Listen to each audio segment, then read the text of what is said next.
할렐루야.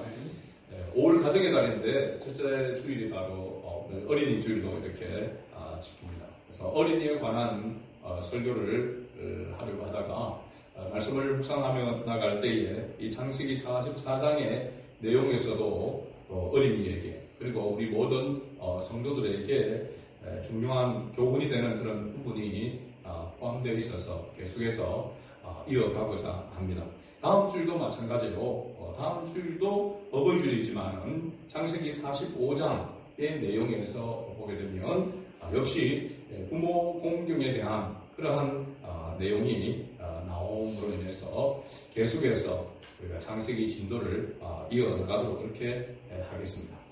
오늘 본문 내용은 애굽의 총리인 요셉과 그의 형들 가운데서 특별히 유다와의 그 대화하는 내용이 주를 이루고 있는 그런 내용입니다. 야곱의 아들들이 요셉의 집으로 인도된 후에 요셉과 베냐민이 만나게 되었지만 아직 요셉은 애굽 총리로서 자기를 이야기하고 있고 요셉은 원래 요셉의 그 자기 자신을 밝히지 않은 채 함께 즐겁게 음식을 나누었습니다. 우리가 43장 끝부분에 보면은 요셉이 하는 그런 행동이 말이 이상한 그런 부분들이 있었습니다. 형들을 순서대로 나이 순서대로 앉히게 되어지고 또 베냐민에게는 음식을 5배나 많이 주는 그런 모습으로 어떻게 볼 때는 조금 이상한 그런 분위기 속에 있었지만은 43장 마지막 절에 보면은 그래도 함께 즐거워했다라고 그렇게 기록하고 있습니다. 오늘 이제 44장으로 넘어와서 요셉은 다시 자기 청지기에게 명령을 합니다. 그 명령이 바로 우리가 읽었던 44장 1절에 나옵니다. 양식을 각자의 자루에 운반할 수 있을 만큼 채우고 각자의 돈을 그 자루에 넣고 또 내 잔, 은잔을 그 청년의 자루 아기에 넣고 그 양식 값도 돈도 함께 넣으라라고 그렇게 명령을 하게 됩니다. 그러자 청지기는 우리가 지난주 살펴봤던 이 청지기는 정말로 충성된 그런 신실한 그런 청지기였음을 우리가 살펴봤는데 요셉이 명령한 대로 총리가 명령한 대로 청지기가 그대로 순종하게 됩니다. 다음 날 아침이 밝을 때에 사람들과 그들의 나귀들을 이제 보냅니다. 그런데 야곱의 아들들이 성읍에서 나가서 멀리 가기 전에 요셉이 청지기에게 말합니다. 일어나 그 사람들의 뒤를 따라가서 그들에게 이르기를 너희가 어찌하여 선을 악으로 갚느냐? 이것은 내 주인이 가지고 마시며 늘 점치는데 쓰는 것이 아니냐? 너희가 이같이 하니 악하도다 하라 라고 요셉이 청지기에게 그렇게 말하라고 말합니다. 그러니까 청지기는 또 요셉의 그 명령대로 야곱의 아들들에게 요셉의 형들에게 가서 그대로 말을 합니다. 그러니까 야곱의 아들들이 청지기에게 이렇게 말하죠. 내 주여라고 그렇게 이야기하면서 이렇게 어찌 이렇게 말씀하시나이까? 당신의 종들이 이런 일은 결단코 아니하나이다. 우리 자루에 있던 돈도 우리가 가나안 땅에서부터 당신에게로 그대로 가져갔거늘 우리가 어찌 당신의 주인의 집에서 은금을 도둑질하리이까? 당신의 종들 중에 누구에게서든지 발견되든지 그는 죽을 것이요 우리는 내 주의 종들이 되리이다 라고 그렇게 말합니다. 본문에서 보면은 그들이 청지기에게 말했다라고 이렇게 했지만 정황상 보면은 누가 이야기했는지를 알 수가 있습니다. 우리가 추측할 때 누가 이야기를 했을까요? 누가 이런 이야기를 했을까요? 형들과 그 야곱의 아들들이 똑같이 입을 맞춰서 이렇게 말하지는 않았을 거 아니에요. 누가 대표로 이야기를 했을 것 같은 생각이 듭니다. 그죠? 누가 이야기했을까요? 뒤로 보면은 14절부터 나오는 사람입니다. 누굴까요? 유다라고 이렇게 볼 수 있습니다. 유다. 그죠?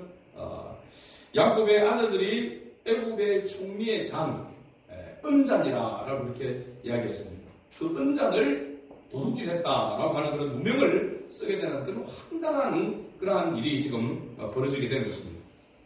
지난번에 영문을 알 수 없었던 그 돈도 그대로 다시 이렇게 가져왔는데 어떻게 애굽 총리의 물건을 감히 도둑질할 수 있겠는가? 이건 뭐 정말 억울해도 보통 억울한 일이 아닙니다. 만약 이런 일이 있으면 우리 같으면 내 손에 장을 찢는다라고 할 정도로 그런 항변을 지금 하고 있는 것입니다. 그러면서 그는 죽을 것이요 우리는 주의 종들이 될 것이다 라고 그렇게 명세를 하면서 항변을 하고 있는 그런 모습을 봅니다. 그러자 청지기가 말합니다. 그러면 너희 말과 같이 하리라. 그것이 누구의 자손인지 발견되면 그는 내게 종이 될 것이요 너희는 죄가 없으리라. 이제 이렇게 말하고 본격적으로 자루 검사를 시작합니다. 조사를 하게 되는 거죠. 그죠? 청지기는 이 언잔이 누구의 자루에 있는지 알았을까요? 몰랐을까요? 당연히 알았겠죠. 자기가 넣었으니까. 그죠? 요셉의 명령대로 해서 넣었습니다. 앞부분에 보면은 청년의 자루에 넣어라, 아기에 넣고 라고 이렇게 했는데 이 청년은 누구를 말합니까?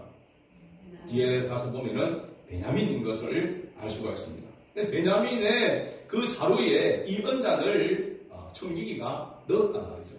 그런데도 불구하고 이 청지기가 천연덕스럽게 조사를 시작하는데 누구부터 시작을 하게 되냐면 장자 르우벤부터 시작해서 한 사람 한 사람 그 자루를 조사를 합니다.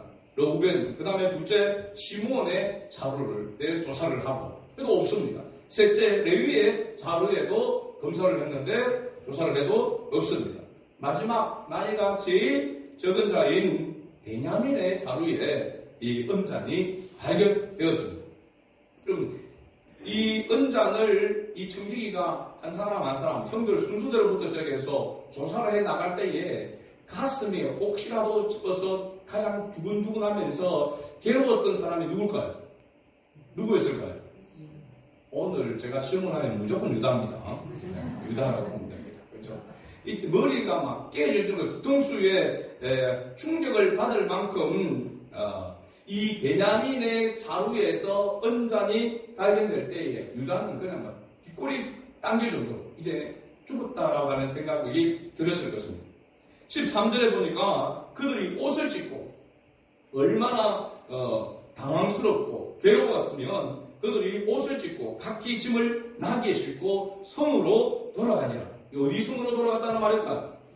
다시 요셉이 살고 있는 요셉의 관사가 있는 그 성으로 다시 되돌아온 것입니다. 14절에 보면은 14절 우리가 같이 읽어보겠습니다. 44장 유다와 그의 형제들이 요셉의 집에 이르니 요셉이 아직 그곳에 있는지라 그의 앞에서 땅에 엎드리니 또 요셉 앞에 엎드리게 되어졌습니다. 그죠? 네. 요셉이 그들에게 말합니다. 너희가 어찌하여 이런 일을 행하였느냐? 나 같은 사람이 점을 잘 치는 줄을 너희가 알지 못하느냐? 요셉이 애굽의 총리로서 그 형들에게 이렇게 이야기합니다. 여기 요셉이 자기가 점을 잘 치는 사람이라고 하는 것은 진짜 요셉이 뭐 무당도 아니고 무당처럼 그렇게 점을 잘 치고 애굽의 술사처럼 그렇게 했다라고 하는 것이 아니고 요셉이 남다른 그런 지혜와 총명이 있는데 그것은 신이 주지 않으면은 할 수 없는 것이라고 생각했고 대외적으로 요셉의 존재는 어떤 존재냐면 요셉은 미래를 예측하는 그런 사람이라고 하는 것을 알 수 있습니다. 그 당시 미래를 예측하는 사람이 바로 뭐냐면 술사들, 무당에 가까운 그런 사람들이라고 말할 수 있습니다. 그래서 요셉이 점을 쳐서 그렇게 앞을 내다보는 걸로 사람들이 이렇게 인식하고 있었다라고 하는 것을 알 수 있습니다. 그래서 요셉이 자기 형들에게 자기가 진짜 점을 치고 하는 사람이 아니지만 애굽 사람들이 그렇게 인식하고 있다라고 하는 것을 보여주고 있습니다. 실제로 요셉은 하나님의 영에 감동되어서 하나님의 지혜와 총명으로 이 모든 것들을 이루어 왔고 또 여기까지 왔다라고 하는 것을 우리가 성경에서 알 수가 있습니다. 애굽 사람이나 그 주변에 알려진 소문은 요셉이 점을 잘 치는 사람, 즉 앞을 내다보는 사람이라고 하는 것을 이야기하고 있는 것이죠. 요셉이 야곱의 아들들인 자기 형제들에게 어떻게 보면 묵직하게 한 방을 이렇게 날립니다. 그때 곧바로 누가 말하냐면 유다가 말을 합니다. 16절 말씀입니다. 같이 읽어봅니다. 유다가 말하되 우리가 내 주께 무슨 말을 하오리까? 무슨 설명을 하오리까? 우리가 어떻게 우리의 정직함을 나타내니까 하나님의 종들의 죄악을 찾아내셨으니 우리와 이 잔이 발견된 자가 내 주의 노예가 되겠나이다. 유다가 이렇게 말합니다. 정말 속을 까서 뭘 줄 수도 없고 아무리 설명을 해도 뭐라고 말할 수 없는데 분명한 뭐가 나온 겁니까? 증거로 언장이 거기에서 나왔기 때문에 부인할 수가 없고 자기가 앞서서 우리가 그는 죽을 것이요 발견된 자는 죽을 것이요 우리는 모두 주의 종이 되겠다. 총리의 종이 되겠다라고 이렇게 앞에서 맹세를 했지 않습니까? 그렇죠? 그러니까 이 잔이 발견되었으니까 도리가 없는 거죠. 어떻게 할 수가 없는 겁니다. 그래서 다 주의 노예가 되겠나이다 라고 유다가 그렇게 말을 합니다. 그때 유다의 말을 듣고 요셉이 말하죠. 17절에 요셉이 이르되 내가 결코 그리하지 아니하리라. 잔이 그 손에서 발견된 자만 내 종이 되고 너희는 평안히 너희 아버지께로 도로 올라갈 것이니라. 애굽의 종리인 요셉이 이렇게 말하고 있습니다. 요셉은 의도가 있죠. 우리가 여기에서 나오는 요셉과 그리고 야곱의 이 아들들, 요셉의 형제들의 이 모습을 우리가 볼 때에 모든 것을 다 알고 주관하고 이끌어 가시는 하나님과 그죠? 아무것도 알지 못하고 이끄는 대로 한치 앞을 알 수 없는 그러한 이 야곱의 아들들, 바로 우리 성도와 하나님과의 그런 어떤 관계의 모습을 이렇게 상징적으로 보여주고 있다라고 이렇게 볼 수 있습니다. 아무튼 유다가 애굽의 총리인 요셉에게 가까이 나아가서 그렇게 말합니다. 유다가 자기의 그런 지금 분명한 증자가 나와 있고 그러니까 어쩔 수 없는 그런 상황에서 요셉에게 가까이 나가서 이야기합니다. 그 말씀이 그 내용이 19절부터 시작해가지고 32절까지 계속해서 이어집니다. 여러분 집에 가서 한번 꼭 읽어보시고 이 내용은 우리가 잘 앞에서 이미 아는 그런 내용입니다. 여차해서 이렇게 되었다라고 하는 그런 이야기를 소상하게 지금 설명을 하고 있습니다. 그렇게 말하고 난 다음에 유다가 이 애굽의 총리인 요셉에게 하나의 제안을 하게 되는 거죠. 그 제안의 내용이 바로 34절과 33절과 34절 말씀입니다. 우리 그 부분에 있으니까 같이 한번 읽어보겠습니다. 이제 주의 종으로 그 아이를 대신하여 머물러 있어 내 주의 종이 되게 하시고 그 아이는 그의 형제들과 함께 올려 보내소서. 그 아이가 나와 함께 가지 아니하면 내가 어찌 내 아버지에게로 올라갈 수 있으리까? 두렵건대 재해가 내 아버지에게 미침을 보리이다. 유다가 이제는 분명하게 증거가 나왔습니다. 그리고 베냐민을 이제 요셉은 붙잡아 놓기를 원합니다. 다시 볼모로 잡아 놓기를 원합니다. 그런데 베냐민을 볼모로 잡아 놓으면은 안 된다라고 하는 것을 알 수 있습니다. 미리 이 베냐민을 데려오려고 애굽으로 데려오려고 야곱을 설득시킬 때에 이 유다가 한 말이 있습니다.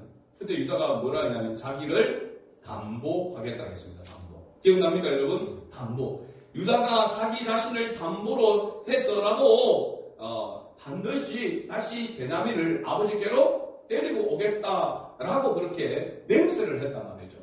그 내용들이 앞부분에 19절에서 32절 이 가운데 지금 이야기가 다 나와 있습니다. 결국 유다는 자기 아버지 야곱에게 베냐민을 데리고 애굽으로 내려가야 된다고 하면서 만약 베냐민을 데리고 오지 아니하면 자기가 담보가 되겠다라고 하는 것에 대한 이 말에 대해서 지금 책임을 지려고 하고 있는 것입니다. 근데 우리가 볼 때 요셉이 지금 고의적으로 자기의 그 언장을 베냐민의 자루에 넣었다라는 말입니다. 여기에 두 가지 이유가 있습니다. 하나는 뭐냐면 베냐민을 볼모로 해서 자기 아버지 야곱을 어디로 이끌어오고자 하는 것입니다. 애굽으로 이끌어오고자 하는 이거이고 이것이 궁극적인 이유라고 할 수 있습니다. 왜냐하면 하나님께서 요셉으로 하여금 꿈을 꾸게 하시고 그죠? 그 꿈을 성취하는 과정 속에서 가장 중요한 것이 바로 뭐냐면 하나님께서 택한 언약의 백성, 언약의 사람을 통하여서 언약의 나라, 하나님께서 통치하시는 그런 나라를, 그런 민족을 하나님께서 세우시기를 원한단 말이죠. 그 일을 위해서 앞서 하나님께서 요셉을 애굽으로 보낸 것입니다. 그죠? 그렇기 때문에 궁극적으로는 요셉이 그 아버지 야곱과 그의 모든 실소들이 다 애굽으로 내려가서 이 기근을 잘 견뎌내는 것이 우리 보면은 목적이라고 말할 수 있습니다. 또 하나의 이유는 뭔지 하면 은잔의 이 시험을 통하여서 형들이 자기 잘못을 깨닫고 변화되기를 원하는 그러한 모습을 볼 수가 있습니다. 그래서 우리가 이 과정들을 쭉 계속해서 보게 되어지면 형들이 이전에 자기를 팔았던 그때의 모습과는 상당히 많이 달라져 있는, 변화되어지는 그런 모습을 보게 되는 것이죠. 이것은 오늘날도 하나님께서 하나님의 백성을 통하여서 일하시는, 역사하시는 방법과 동일합니다. 오늘날도 하나님은 하나님의 자녀들이 세상에서 하나님의 꿈을 이루어가도록 하나님께서 역사하심과 동시에 하나님의 자녀들은 이 땅에서 하나님의 자녀다운 모습으로 변화되어 가기를 하나님은 원하신다는 사실입니다. 우리가 주를 위해서, 주님이 원하시는 비전을 이루기 위해서, 하나님의 나라를 이 땅에 세워가기 위해서 우리가 헌신하고 순종하며 나아갈 때에 하나님은 하나님의 뜻을 이루심과 동시에 또한 우리가 하나님의 자녀다운 모습으로 변화되어가는 그런 모습을 하나님은 원하신다는 사실입니다. 이러한 역할 속에서 우리는 이 유다의 모습을 눈여겨볼 필요가 있는 것이죠. 자기가 내뱉던 말에 대한 그 부분에 대해서 책임을 지는 그런 모습을 우리가 보게 됩니다. 사실 말에 대하여서 책임을 진다라고 하는 것은 쉬운 일이 아닙니다. 말을 하기는, 내뱉기는 쉬워도 그것을 실천하는 것은 너무나도 어렵기 때문에 그렇습니다. 그런데 이 유다는 자기가 담보가 되겠다라고, 이 담보가 되겠다라고 하는 것은 자기가 희생하겠다는 겁니다. 죽으면 죽겠다라고 하는 그런 각오를 가지고 있죠. 그 부분에 대한 말에 대해서 책임을 지는 그런 모습을 보게 됩니다. 그래서 유다 지파의 우두머리였던 이 유다 가문의 이 가문을 통하여서 다윗이 나오게 되죠. 그래서 다윗 왕국이 이루어지게 되어지고, 다윗을 통하여서, 그 혈통을 통하여 누가 오게 됩니까? 메시아가 오게 되는 거죠.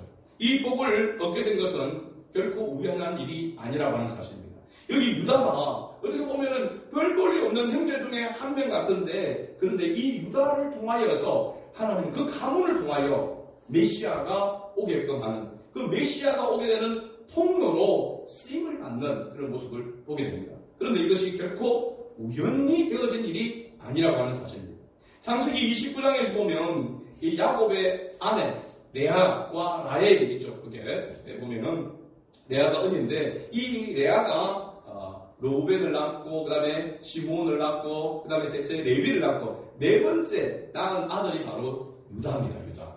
그런데 이 유다를 낳고 이 레아가 뭐라고 고백했냐면, 내가 이제는 여호와를 찬송하리로다 라고 이렇게 고백했습니다. 그래서 유다라고 하는 뜻은 실제적으로는 뭐냐면 찬송입니다. 찬송. 유다라고 하는 뜻의 이름이 바로 찬송입니다. 찬송. 그런데 레아가 무슨 그런 어떤 예측이 있어서 이렇게 이름을 지었을까요? 그런데 놀라운 것은 야곱이 마지막으로 자기 아들들에게 유언하는 그런 내용이 나옵니다. 유언과 함께 축복을 하게 되어지죠. 그 내용이 창세기 49장에 나오게 됩니다. 몇 장 넘겨서 한번 봅시다. 창세기 49장 8절에서 12절에 보면 유다에게 야곱이 축복했던, 예언했던 그러한 내용이 나옵니다. 이건 한번 읽어볼 필요가 있습니다. 창세기 49장 8절부터 우리 같이 읽어봅니다. 유다야, 너는 내 형제의 찬송이 될지라. 네 손이 네 원수의 목을 잡을 것이요, 네 아버지의 아들들이 네 앞에 절하리로다. 유다는 사자식기로다. 내 아들아, 너는 움킨 것을 짚고 올라갔도다. 그가 엎드리고 웅크림이 수사자 같고 암사자 같으니 누가 그를 범할 수 있으랴. 주가 유다를 떠나지 아니하며 통치자의 지팡이가 그 발 사이에서 떠나지 아니하시기를 실로가 오시기까지 이르리니 그에게 모든 백성이 복종하리로다. 그의 나귀를 포도나무에 매며 그의 암나귀 새끼를 아름다운 포도나무에 맬 것이며 또 그 옷을 포도주에 빨며 그의 복장을 포도주에 빨리로다. 그의 눈은 포도주로 인하여 붉겠고 그의 이는 우유로 말미암아 이르로다. 아멘. 이 내용이 야곱이 유다를 유다의 가문을 축복했던 그런 내용인데 이 축복한 이 예언대로 그대로 성취되었다라고 하는 것을 알 수 있습니다. 여기 보면은 네 형제들의 찬송이 될 것이라. 네 형제의 찬송이 될 것이라. 이 말은 뭐냐면 지금 여러 형제들이 있지만은 그 가운데서 이 44장에서만 보더라도 유다가 마치 장자인 것처럼 대표가 되는 것처럼 그죠? 자기가 담보가 되겠다 하고 자기를 희생하면서까지 지금 이런 모습을 보여주고 있습니다. 이 모습만 보더라도 유다가 형제들에게 찬송을 받아야 마땅한 그런 모습이지만 실제적인 이 예언의 성취는 뭐냐면 모든 12지파, 야곱의 12아들, 12지파가 어느 지파로 통합이 되어집니까? 유다 지파로 통합이 되어집니다. 그래서 다윗 왕 때에 유다 왕국이 이루어지는 것입니다. 통일 왕국이 이루어지는 겁니다. 이스라엘의 12지파가 유다 지파로, 유다라고 하는 왕국으로 통합되어지게 되는 거죠. 그렇죠? 그런 모습이 바로 오늘 이 야곱이 유다에게 예언했던, 축복했던 그 모습 속에서 그대로 나타나고 있습니다. 뒤에 그의 나귀를 포도나무에 매며 그의 암나귀 새끼를 아름다운 포도나무에 맬 것이라고 하는 이 모습들은 뭐냐면 평화를 상징하고 있습니다. 평화. 이 평화는 궁극적으로 무엇을 통하여 오게 될 거냐면 메시아를 통하여 이루어질 것에 대하여서 이야기를 하고 있는 것입니다. 그러니까 유다의 지파를 통하여서 다윗의 왕국이 이루어지게 되어지고 그를 통하여서 메시아가 와서 진정한 풍요와 평화가 이루어지게 될 것을 예언하고 있는 그 예언이 바로 그대로 성취되어지는 것을 우리가 알 수 있습니다. 사실 지금도 이스라엘이라고 하는 나라가 이스라엘의 나라가 그 민족을 다른 말로 우리가 뭐라고 부릅니까? 유태인이라고 부릅니다. 유태인. 그죠? 유태인들이라고 부릅니다. 이 유태인이라는 말은 바로 다른 말로 뭐냐면 유다인을 말하고 있는 것이죠. 이것은 하나님께서 이렇게 유다를 통하여서 축복하고 있는 그런 모습을 보면서 우리가 하나님의 영광을 위해서 하나님의 나라를 위해서 우리가 쓰임을 받는다라고 하는 것이 얼마나 중요하다라고 하는 것을 알 수 있습니다. 그리고 자신을 담보로 내어놓는 이 유다의 모습 이것은 오늘 바로 희생과 헌신을 말하고 있습니다. 자기가 말한 것에 대해서 책임을 진다라고 이렇게 이야기하고 있지만 실제적으로는 자기를 희생하는, 자기를 헌신하는 그런 모습을 이야기하고 있는 것이죠. 오늘 우리가 그리스도인으로서 하나님의 자녀로서 우리가 주를 위하여서 우리 자신을 담보로 내어놓을 수 있는 그런 은혜가 필요한 줄로 믿습니다. 사실은 주님께서 우리를 대신하여 담보로 들어주셨습니다.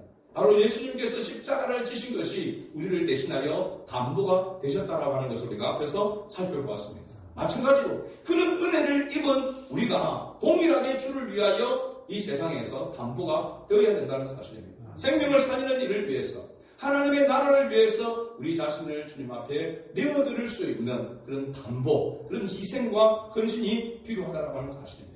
그리고 자신이 내뱉은 말에 대한 책임을 진다라고 하는 것은 실천과 순종을 말하고 있습니다. 말에 있지 아니하고 능력이 있습니다. 할렐루야. 우리가 주의 복음을 전달할 때에 그냥 예수 믿으세요라고 하는 것에 그 예수 믿으라고 하는 그 복음의 능력이 있지만은 우리가 우리의 삶을 통하여 그리스도인다운 모습을 나타내주는 것이 필요한 줄로 믿습니다. 오늘 그런 모습이 우리가 세상 속에서 너무나도 부족하기 때문에 교회가 그렇죠? 하나님의 백성들이 하나님의 백성으로서의 그러한 인정을 받지 못하고 하나님께 영광이 돌려지지 못하고 오히려 하나님의 영광을 가리우는 그런 모습을 볼 수가 있는 것이죠. 제가 수요일날도 말씀을 드렸지만 같이 시골에 일하는 그 목수 이야기를 들으면서 제가 상당히 많은 충격을 받고 생각을 해봅니다. 예수 믿는 사람들이 예수 믿고 죽어서 천국 간다고 하는 사람들이 이 땅에 사는 동안에서 보니까 행복하게 보이지가 않더랍니다. 자기 믿는 겁니다. 예수 안 믿는 자기보다 행복하지가 않더라는 겁니다. 더 욕심 낼 때 욕심 더 내고 더 그냥 세상에 대해서 애착을 가지고 그러면서도 불구하고 보니까 잘 살지도 못하더라는 겁니다. 그래서 보니까 그런데 그 힘들게 살고 어렵게 살면서도 교회에 헌금하는 건 아깝지 않다고 이야기를 하더라는 겁니다. 자기 볼 때는 이건 아니다라는 생각이 들더라는 거죠. 제가 볼 때도 아닌 것 같습니다. 라고 제가 이야기했습니다. 그죠? 우리가 하나님 안에서, 주님 안에서 진정한 만족이 있고 행복이 있는 가운데서 주님 앞에 드려지는 예물도 하나님께 영광이 되는 것이지, 교회에 헌금을 갖다 바친다고 해서, 헌금을 드린다고 해가지고 우리가 그게 천국이 보장되어지고 우리 안에서 우리가 하나님의 나라가 보장되어지는 겁니까? 아닌 것입니다.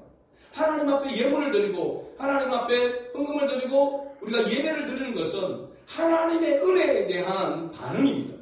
그렇죠? 하나님께서 베푸신 그 은혜에 대한 반응으로 나타나는 그 모습이 되어야 되지, 어떤 그것이 조건이 되어져 가지고 복을 받겠다라고 하는 그런 모습이 되는 것은 기복신앙인 것입니다. 성경이 그렇게 말하고 있지 않습니다. 오늘 우리가 하나님의 자녀로서 우리가 우리 자녀들에게 다시 이 믿음의 때가 이어지고 물려주려고 하면은 오늘 우리 기성, 우리 어른들이 그리스도인다운 모습을 회복해야 될 줄로 믿습니다. 우리가 오늘 내가 가장 즐겁고 오늘 내가 가장 행복하다라고 하는 그것을 회복해야 될 줄로 믿습니다. 저도 많이 충격을 받았는데, 제가 생각할 때 이전에 은혜 받고 그렇게 즐거워하고 늘 찬송하고 했던 그때를 생각하면서 그때가 좋았는데 라고 하는 그런 생각을 하고 있습니다. 그럼 지금은 뭐 하고 있나라는 생각이 든다는 말입니다. 지금도 역시 그때보다도 더 즐거워야 되고, 지금 내가 죽어서 주님 앞에도 설 수 있다라고 하는 그런 또 소망 가운데 살아야 되는데, 그렇지 못한 모습을 보면서 이게 잘못되었구나, 이게 아니구나, 오늘 내가 행복해야 되고 오늘 내가 주님 안에서 행복해야 되고 만족하는 삶을 살지 못하면 우리가 진정한 복음이 될 수가 없구나 라고 하는 것을 깨닫습니다. 여러분, 우리 자녀들에게 교회 열심히 다니라, 성경 열심히 읽고 또 주일 잘 지키고 열심히 신앙생활을 해야 된다라고 이렇게 가르치는 것도 필요하지만 우리의 모습 속에서 그것이 보여져야 될 줄로 믿습니다. 주일 아침에 토요일 주일을 준비하는 그런 모습 속에서 어떤 그런 모습이 보여져야 될까요? 정말로 주일을 사모하고 정말로 하나님의 말씀을 사모하고 은혜를 사모하고 주일을 잘 준비하며 즐거워하며 행복하고 만족하는 그런 모습들이 우리 자녀들의 눈에 보여야 될 줄로 믿습니다. 마지못해서 끌려나가듯이 마지못해서 율법적인 그런 신앙으로 안 가면 안 되니까 막 그렇게 억지로 이렇게 끌려나오는 그런 모습들, 짜증내고 하는 그런 모습들 속에서 우리 자녀들은 저렇게 교회 다니려고 그러면 바로 달려, 이런 마음들이 그 속에서 생겨날 수가 있다는 겁니다. 이건 가르쳐서 되는 것이 아닙니다. 우리의 모습 속에서 보여줘야 될 줄로 믿습니다. 어린이 주일인데 우리가 어린이들은 우리 자녀들에게 어떤 모습을 보여줘야 될까요? 저는 그것을 바로 이 유다의 모습 속에서 보는 것입니다. 우리 자신이 담보가 되어지고 그 담보에 대한 책임을 우리가 잘 감당하게 될 때에요, 여러분, 우리 자녀들에게 대해서 걱정 안 해도 될 줄로 믿습니다. 나를 붙드시고 나와 함께 하시는 하나님이 내 자녀들도 내 가정도 하나님께서 책임져 주시고 이끌어 주실 것이라고 하는 그런 확신을 가지고 나아가는 우리 수많은 가족들이 될 수 있기를 주의 이름으로 축복합니다. 아멘.